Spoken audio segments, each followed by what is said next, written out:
Hello guys! Good morning! Welcome sa aking channel. Ito na naman, andito na naman ako sa likod ng bahay namin. Sa tabi ng Biwok Ilog Ono.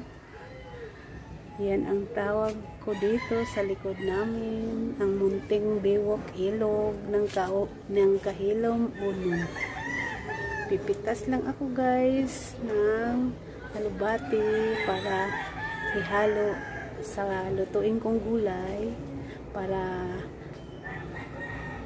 makalibre na, kasi sa palengke ang 3 pirasong alubati guys 10 piso na pag binili mo. Kung pipitas lang ako dito, di makakasave ako, kaya pipitas muna ako guys.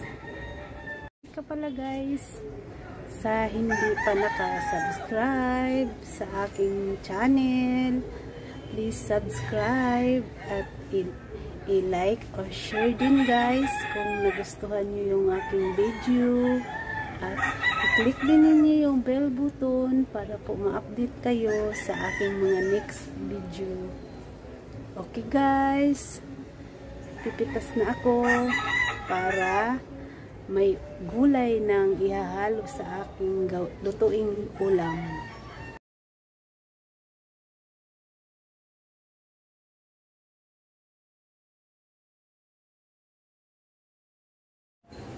Itong ampalaya guys, hindi pa pwedeng pitasan dahil maliliit pa lang.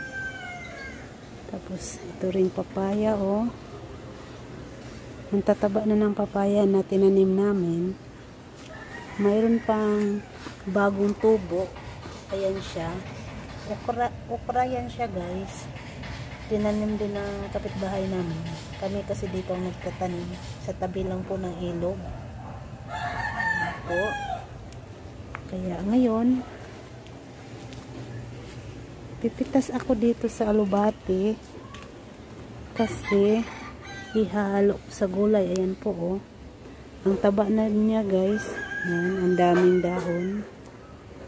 Pipitas ako para ihalo sa gulay. Ayan. Ayan.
Ayan guys.